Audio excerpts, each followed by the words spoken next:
आज मैं तुम्हारे घर आ रहा हूँ।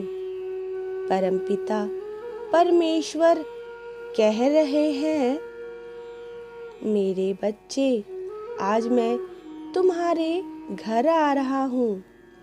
क्या तुम मेरा स्वागत नहीं करोगे?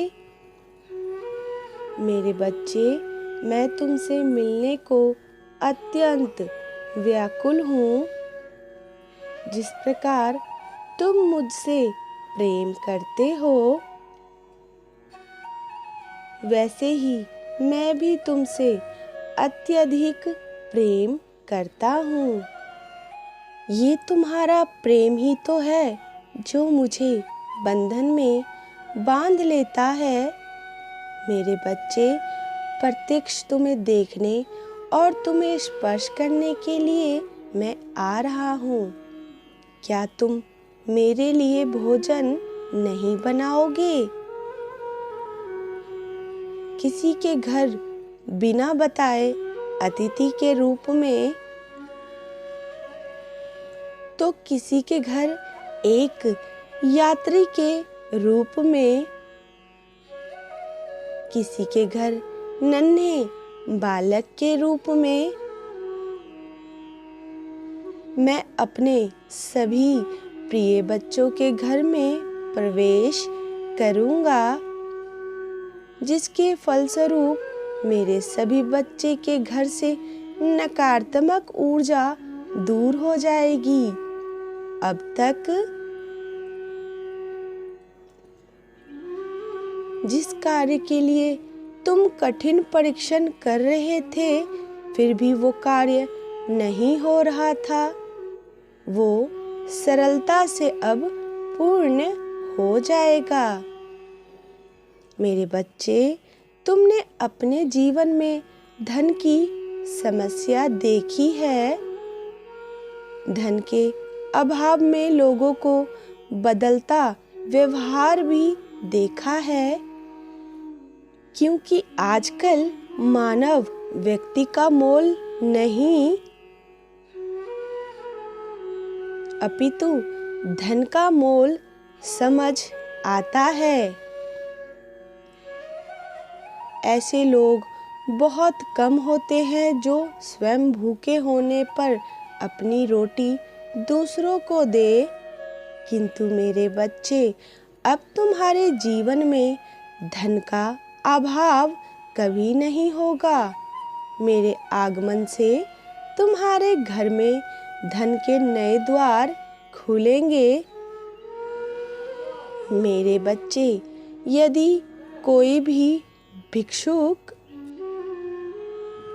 या कोई अतिथि बिन बताए घर में आता है, तब उसे प्रेम से भोजन कराएं।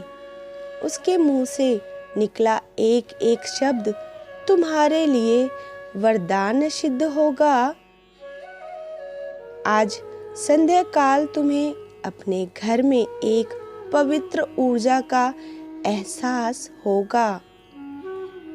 एक सुगंधित धूप अपने समक्ष प्रज्वलित करके जब तुम ध्यान से प्रार्थना में बैठोगे, तुम्हें आभास होगा, मैं तुम्हारे निवास में उपस्थित हूँ। तुम्हारे भीतर पवित्र ऊर्जा का स्तर बढ़ेगा। शुद्ध वातावरण तुम्हें बेहद मनमोहक लगेगी। जब शीतल वायु तुम्हें स्पर्श करेगी, उसी क्षण मेरा चलचित्र तुम्हारे मस्तक पर उभर आएगा। तो समझ जाना, मेरा आगमन हो गया है। मेरे बच्चे, क्या आज तुम मुझसे एक वादा करोगे? तुम इसी प्रकार सदैव मुझसे प्रेम करोगे, क्योंकि मेरे बच्चे, अपने बच्चों का प्रेम भी तो इस ब्रह्मांड की सबसे बहुमूल्य वस्तु है। आज मैं तुमसे बहुत ज़्यादा प्रसन्न हूँ। मेरी उन संतों से जो सत्य के मार्ग पर हैं, जिन्होंने भ्रमित दुनिया में रहते हुए भी खुद को सत्य के लिए समर्पित कर दिया। मेरे बच्चों, जो घोर कलयुग में भी आध्यात्मिक मार्ग को चुना है, तुम उन्हीं में से एक हो। मेरे बच्चे, आने वाले समय में वो सभी रहस्य उजागर हो जाएंगे जो अब तक सृष्टि के लिए छुपे हुए थे। ऐसे ज्ञान जो मानवता के लिए उपहार साबित होगा। वैज्ञानिक आविष्कारों में तेजी से बढ़ोतरी आएगी, क्योंकि विज्ञान वही जान सकता है जो प्रकृति उसे जानने की इजाज़त देती है। मेरे बच्चे, प्रसन्नता की ये बात ये है कि इस समय आध्यात्मिक प्रयास करने वाले व्यक्ति को अच्छी उन्नति प्राप्त होगी। यदि कोई आत्मा अन्य युगों में हजारों वर्ष तक प्रार्थना करती है, तब उसे जो दुर्लभ शक्तियाँ प्राप्त होती है, वो कलयुग में कुछ वर्षों के प्रयास से ही प्राप्त हो जाती है। कलयुग परमपिता परमेश्वर से एकाकार होने का सर्वश्रेष्ठ है, जहाँ चारों ओर लोग भ्रम में जी रहे हैं। वो एक व्यक्ति यदि निष्ठा से ईश्वर को याद करता है, वो शीघ्र ही उन्हें प्राप्त भी कर लेता है। मेरे बच्चे, समय आ गया है दिव्य शक्ति के धरती पर अवतारित होने का।